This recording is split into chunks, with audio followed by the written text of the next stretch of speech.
দক্ষিণেশ্বরে শ্রীরামকৃষ্ণদেব সুদীর্ঘ সাধনা সমাপনান্তে ত্যাগী ভক্তদের সঙ্গলাভের বাসনায় একদিন শ্রী শ্রী জগন্মাতার শ্রীচরণে নিবেদন করিলেন। বিষয়ী সংসারী লোকদের সঙ্গে কথা বলতে বলতে জিভ জ্বলে গেল। জগন্মাতা আশ্বাস দিলেন, ভয় নাই, ত্যাগী শুদ্ধ ভক্ত তারা আসছে। ফলেও দেখা গেল যে যথাকালে ত্যাগী যুবকগণ আসিতে লাগিলেন। দক্ষিণেশ্বরে ঠাকুর যখন আছেন, তার মনে একটি দুঃখ ছিল যে বিষয়ী সংসারী লোকেরাই শুধু রাত দিন আসছে, এখানে ঘুরছে। তাদের সঙ্গে কথা বলতে বলতে জিভ জ্বলে গেল, কষ্ট হচ্ছে। যদি ত্যাগী শুদ্ধ ভক্ত এরকম কেউ আসতো তাহলে ভালো হতো আর কি। তার কিছুদিন পর থেকেই যুবকগণ আসতে লাগলেন, যেন মা তার প্রার্থনা শুনলেন। এই যেমন কয়েকজন অন্তরঙ্গ ভক্ত এলেন, আমরা যাদের এই ছবিগুলো দেখছি, এই অন্তরঙ্গদের মধ্যে আবার প্রথম দিকেই এলেন যিনি, তিনি হচ্ছেন এই শ্রীযুক্ত রাখাল চন্দ্র ঘোষ, যার নাম ছিল শ্রীযুক্ত রাখাল চন্দ্র ঘোষ। পরবর্তীকালে হয় স্বামী ব্রহ্মানন্দ। বলা হচ্ছে এনার স্থান অতি উচ্চ। তিনি স্বল্প সংখ্যক ঈশ্বরকোটিদের অন্যতম এবং ঠাকুরের মানস পুত্র। জগন্মাতা তাহার আগমনের কথা পূর্ব হইতে শ্রীরামকৃষ্ণকে জানাইয়া রাখিয়াছিলেন। ঠাকুর বলিতেন, রাখাল আসিবার কয়েকদিন পূর্বে দেখিতেছি মা একটি বালককে সহসা আমার ক্রোড়ে বসাইয়া দিয়া বলিতেছেন, এইটি তোমার পুত্র। শুনিয়া আতঙ্কে শিহরিত হইয়া বলিলাম, সে কি, আমার আবার ছেলে? তিনি তো সন্ন্যাসী, তার আবার ছেলে হবে কি করে? তখন ভয় পেয়ে গেলেন। মা এই যে দেখালেন এইটি তোর ছেলে, এতে তিনি ভয় পেয়ে গেলেন। বললেন, সে কি, আমার আবার ছেলে? মা তাহাতে হাসিয়া বুঝাইয়া দিলেন, জগন্মাতা মানে মা কালী হাসিয়া বুঝাইয়া দিলেন, সাধারণ সংসারীভাবে ছেলে নয়, ত্যাগী মানসপুত্র। এভাবে তুমি যে কার্য সাধনের জন্য এসেছো, তোমাকে তো পরবর্তীকালে অনেক কাজ করতে হবে, তার জন্য তোমার লীলা পার্ষদরা আসছে। তার মধ্যে অন্যতম যে সে হলো তোমার ত্যাগী মানসপুত্র, সেই আসছে। এই হলো রাখাল চন্দ্র ঘোষ। তখন আশ্বস্ত হই। ওই দর্শনের পরে রাখাল আসিয়া উপস্থিত হইল এবং বুঝিলাম এই সেই বালক। শ্রীযুক্ত রাখালচন্দ্র ঘোষ 1863 খ্রিস্টাব্দের 21শে জানুয়ারি মঙ্গলবার বসিরহাট মহকুমার অন্তর্গত শিকরা কুলিন গ্রামে এক অতি সম্ভ্রান্ত বংশে জন্মগ্রহণ করেন। 1863 সালটি একটি গুরুত্বপূর্ণ বছর। এই বছরেই আমরা দেখি স্বামী বিবেকানন্দের মানে নরেন্দ্রনাথ দত্তের জন্ম তারিখটা। আবার স্বামী ব্রহ্মানন্দের যেমন স্বামী, আরেকজন হচ্ছে তুরীয়ানন্দ মহারাজের।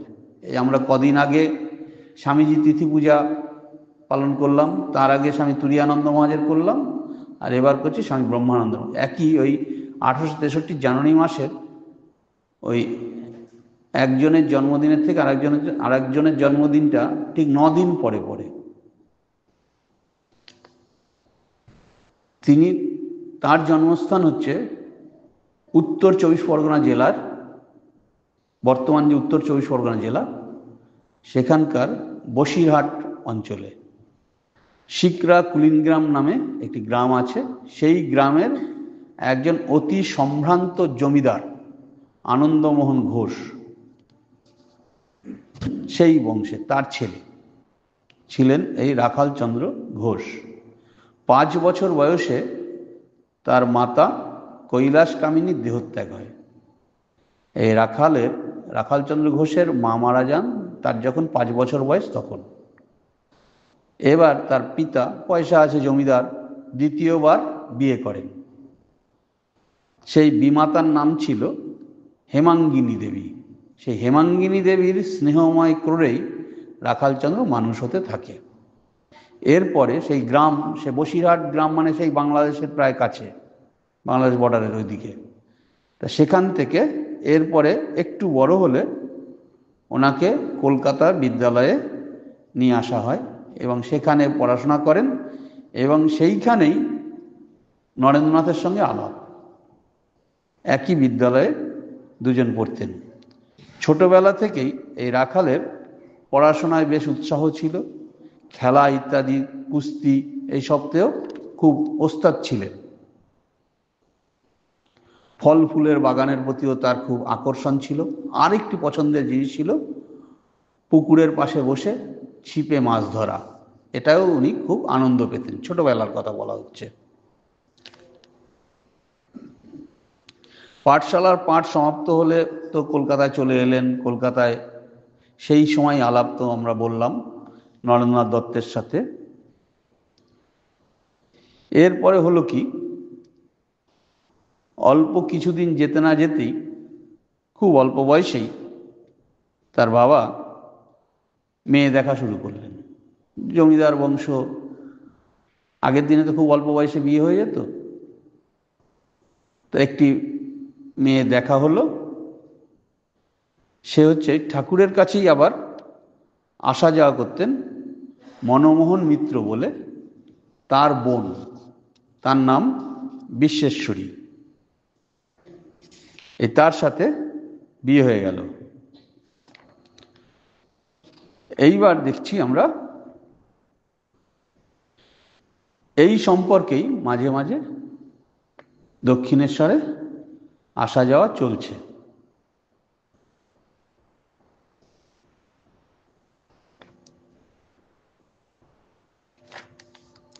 যেদিন প্রথম এলেন সেদিনকের কথা যদি আমরা একটু স্মরণ মনন করি।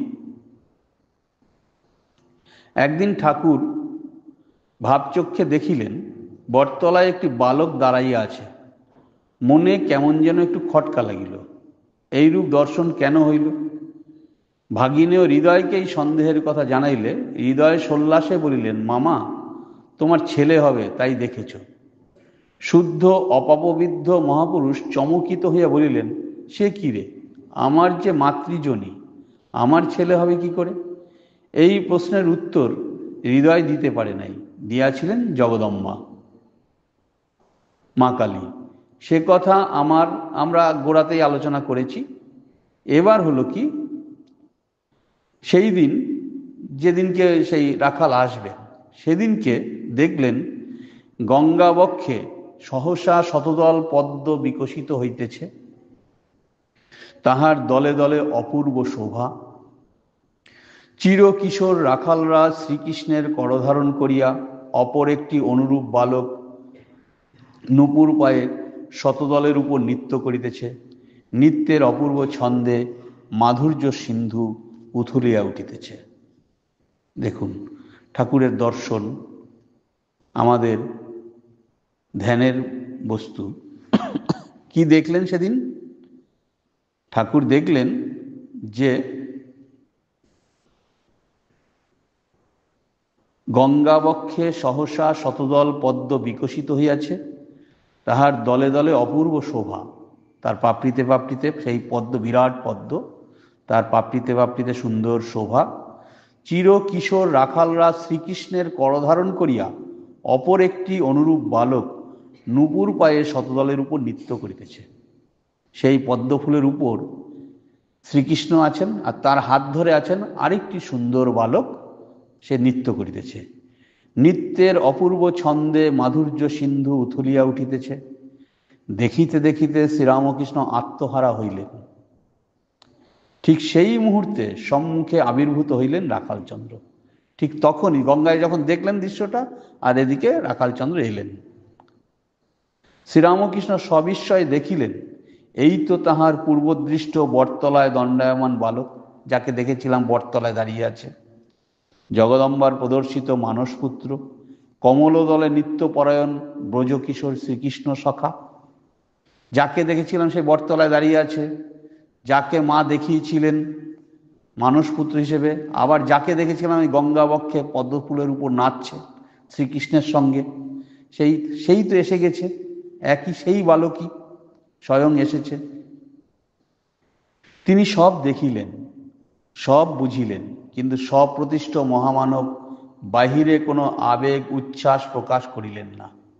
কিন্তু বাইরের লোকের কাছে কিছু প্রকাশ করলেন না, মনে মনে বুঝতে পারছেন যে মা একে দিয়ে অনেক কাজ করাবেন, এই হচ্ছে আমার মানসপুত্র, কিন্তু বাইরে কোনো উচ্ছ্বাস প্রকাশ করিলেন না। গম্ভীরভাবে একদৃষ্টে রাখালকে নিরীক্ষণ করিয়া সঙ্গী মনমোহনকে বললেন, সুন্দর আধার। সঙ্গে ওই যে মনমোহন মিত্র এসছেন, মনমোহন মিত্র ঠাকুরের আগেরই পরিচিত, ঠাকুরেরই ভক্ত, ঠাকুরের কাছে আসা যাওয়া করে, যার বোনের সাথে এই রাখালচন্দ্রের বিবাহ হয়েছে। মনমোহনকে বলিলেন, সুন্দর আধার। অতঃপর অতি পরিচিতের ন্যায় তাহার সহিত স্নেহ সম্ভাষণ আরম্ভ করিলেন। তোমার নামটি কি? উত্তর হলো, শ্রী রাখালচন্দ্র ঘোষ। রাখাল শব্দ শ্রবণে ভাবাবিষ্ট ঠাকুরের গদগদ কণ্ঠে উচ্চারিত হলো সেই নাম, রাখাল, ব্রজের রাখাল। নামটার সঙ্গে মিলে গেল, যেন সেই ব্রজের রাখাল। আবার দর্শনও করেছেন, শ্রীকৃষ্ণ হাত ধরাধরি করে নাচছে পদ্মফুলের ওপরে, তাহলে শ্রীকৃষ্ণেরই সেই যে বৃন্দাবনে লীলা করেছিল সেই রাখালই আবার এসেছে। পরে কিঞ্চিত প্রকৃতিস্থ হইয়া সাদরে বলিলেন, আবার এসো। সেদিন তো সদ্য বিবাহিতা বধূকে নিয়ে এসছে সঙ্গে, বললেন আবার এসো। এদিকে প্রথম দর্শনেই রাখালের অন্তরে বিদ্যুৎ চমকের মতো কি এক উচ্ছ্বাস খেলিয়া গেল। তাহার সমস্ত দেহ মন প্রাণ এককালে এই পরম পুরুষের প্রতি নিবিড় আবেশে আকৃষ্ট হইল। ঠাকুরের মনের মধ্যে তো আন্দোলন চলছে, কিন্তু বাইরে প্রকাশ করলেন না, শুধু বললেন আবার এসো। আবার এদিকে যাকে বললেন আবার এসো, তারও যেন মনের ভেতরে একটা উচ্ছ্বাস, একটা আনন্দ আসছে। মানে বহুদিন পরে আপনজনের কাছে আসলে যেমন হয় সেই রকম যেন মনে হচ্ছে। সমস্ত দেহ মন প্রাণ এককালে এই পরম পুরুষের প্রতি নিবিড় আবেশে আকৃষ্ট হইল, যেন এখান থেকে যেতে ইচ্ছা করছে না। বিয়ে টিয়ে করে এসছে, নতুন বউকে নিয়ে তার এখানে বসে থাকতে পারা যাবে না, কিন্তু মন চাইছে না এখান থেকে যেতে। তিনি মনে মনে ভাবিলেন, ইনি কে? এই সৌম্য মহাপুরুষ কে? ইহার অনিমেষ দৃষ্টিতে যে দিব্য মাধুরী খেলিয়া বেড়াইতেছে, উহা তো ইহলোকের নহে। ইহার নয়ন সমক্ষে নিশ্চয়ই সেই নিত্য সত্য বস্তু সদা বিদ্যমান। পথে যাইতে যাইতে রাখালের কর্ণে সেই কোমল বাণী কুহরিত হইতে থাকিল, আবার এসো। তাহলে ঠাকুরের মনের মধ্যে যে ভাব চলছে সেটা যেমন প্রকাশ করলেন না, এনার মনের মধ্যে একটা ভাব আসছে। এই ঠাকুরকে তো প্রথম দেখলেন, দেখে ভাবছেন ইনি কে? এই সৌম্য মহাপুরুষ কে, যার কাছ থেকে যেতে ইচ্ছা করছে না? এর অনিমেষ দৃষ্টিতে যে দিব্য মাধুরী, এর যে চোখের যে দৃষ্টিতে যেটা দেখলাম, এ তো ইহলোকের ব্যাপার নয়, এ তো সেই দিব্য লোকের ব্যাপার। কি জানি কত জন্ম আগে এই চোখের দৃষ্টি দেখেছিলাম, তাকে আবার দেখছি। ইনি নিশ্চয়ই অন্য জগতের কেউ। এবার পথে চলে যাচ্ছেন, যেতে যেতে ভাবছেন যে আবার কবে আসব। আর সেই মন্ত্রটা কানে বারবার শুনতে পাচ্ছেন। কোন মন্ত্র? আবার এসো। আমরাও যখন এখানে আসি, ঠাকুরের কাছে কিছুক্ষণের জন্য বসি, আমরাও কিন্তু ভেতর থেকে যেন কে বলে দেয়, মানে ঠাকুরই যেন বলে দিচ্ছেন আবার এসো। তাই তো সমস্ত কাজ ফেলে, সমস্ত কিছু ফেলে রোজ এখানে একবার না আসলে যেন চলে না। এই হলো ঠাকুরের মন্ত্র, আবার এসো।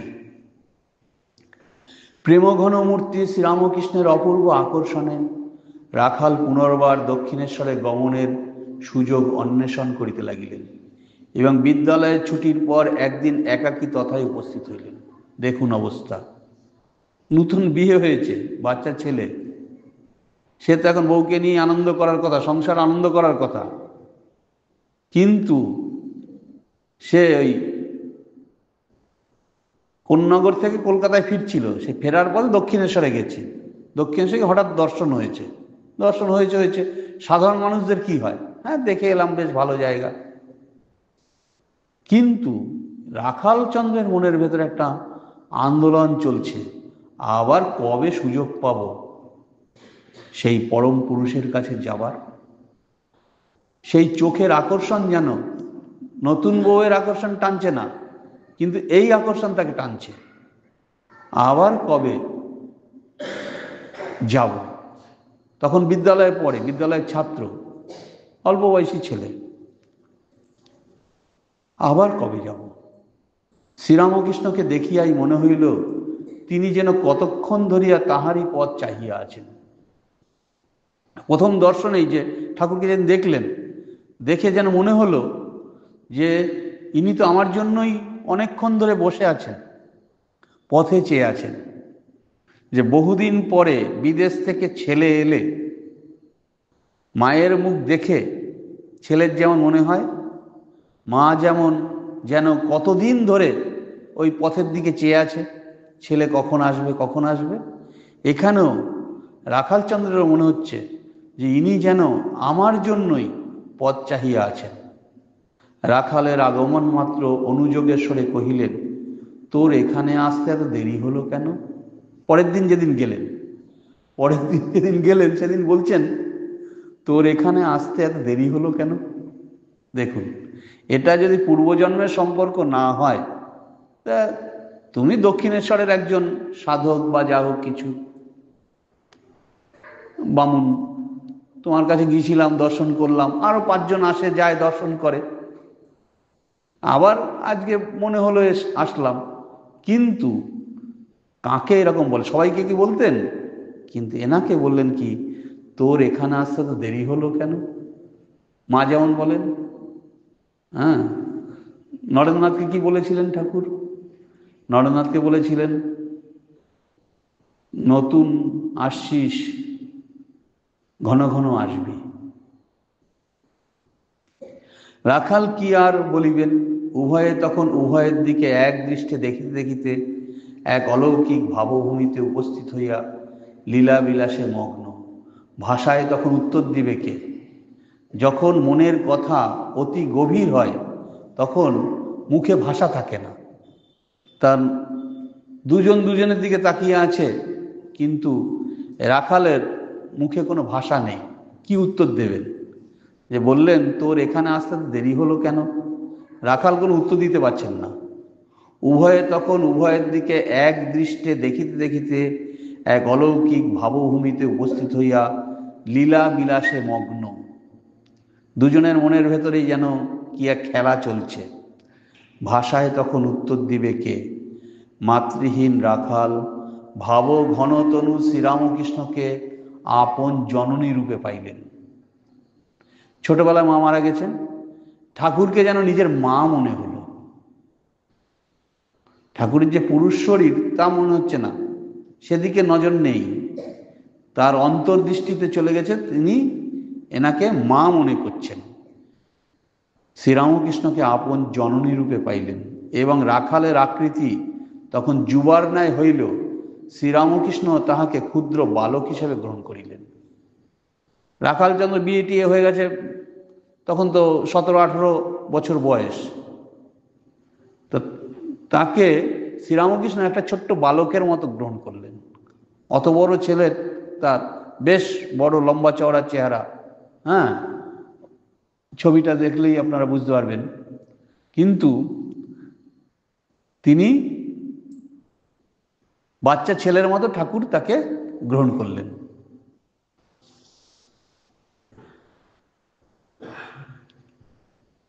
তদবধি রাখাল প্রায় দক্ষিণেশ্বর আসিতে লাগিলেন এবং কখনো বা সেখানে থাকিয়া যাইতে লাগিলেন। দেখুন, তারপর থেকে মাঝে মাঝে দক্ষিণেশ্বর আসেন, আবার কখনো কখনো রাত্রে থেকেও যান। এই কালের অপূর্ব লীলা সম্বন্ধে ঠাকুর বলিয়াছিলেন, তখন রাখালের এমন ভাব ছিল, ঠিক যেন 3-4 বছরের ছেলে আমাকে ঠিক মাতার মতো দেখিত। ঠিক যেন 3-4 বছরের ছেলে এসে এসে কি করত, থাকিতে থাকিত সহসা দৌড়িয়া আসিয়া ক্রোড়ে বসিয়া পড়িত এবং মনের আনন্দে নিঃসংকোচ স্তনপান করিত।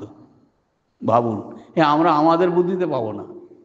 হ্যাঁ, অত বড় ছেলেটা ঠাকুরের কোলে এসে বসে পড়তো। মায়ের কোলে 3-4 বছরের ছেলে এসে যেমন বসে, আর যেন সে মায়ের কোলে বসে 3-4 বছরের ছেলে দুধ পান করছে, এইভাবে বসে পড়তো। বাড়ি তো দূরের কথা, এখান হইতে কোথাও এক পাও নড়িতে চাইতো না, বাড়ি যেতে চাইতো না। আর এখানে আসলে এখান থেকে যেতে চাইতো না, যে বাড়িতে বিয়ে করা বউ আছে তাদের কাছে যেতেই চাইতো না। আমাকে পাইলে আত্মহারা হইয়া রাখালের ভিতর যে কিরূপ বালক ভাবের আবেশ হইত, তাহা বলিয়া বুঝাইবার নহে। তখন যেই তাহাকে ঐরূপ দেখিত, সেই অবাক হইয়া যাইত। আমিও ভাবাবিষ্ট হইয়া তাহাকে ক্ষীর ননি খাওয়াইতাম, খেলা দিতাম। কত সময় কাঁধেও উঠাইছি, ঠাকুরের কাঁধে চড়তেন। ঠাকুর এরকম মেঝেতে ওই সেই হামাগুড়ি দিতেন, আর তার পিঠে চড়তেন। ওই ঘোড়া ঘোড়া খেলে না বাচ্চারা, একজনের পিঠে আর একজন চড়ে, এখানে সেই মা যেন চড়ছেন আর তার পিঠে বাচ্চা ছেলে তার পিঠে চড়ছে, ঘাড়ে চড়ছেন রাখাল। তখন কত সময় কাঁধেও উঠে যাচ্ছে, তাকে ঠাকুর তাকে কাঁধে নিয়েছেন, অত বড় ছেলেকে। তাহাতে তাহার বিন্দুমাত্র সংকোচের ভাব আসিত না, তার কোনো লজ্জা হতো না, যেন মায়ের কাঁধে চড়েছি, হ্যাঁ, বাবার কাঁধে চড়েছি। ঠাকুর তখন তার কাছে তমেব মাতা চ পিতা তমেব তমেব বন্ধুশ্চ সখা তমেব, তুমি আমার পিতা, তুমি আমার মাতা, তুমি আমার বন্ধু, তুমি আমার সখা, তুমি আমার সব, তুমি আমার ইহকাল, তুমি আমার পরকাল। তাকে নিয়েই যেন দুজনের মধ্যে লীলা বিলাস চলছে। আজ এটুকু। ওম শান্তি শান্তি শান্তি। হরি ওম তৎসৎ। শ্রীরামকৃষ্ণার্পণমস্তু।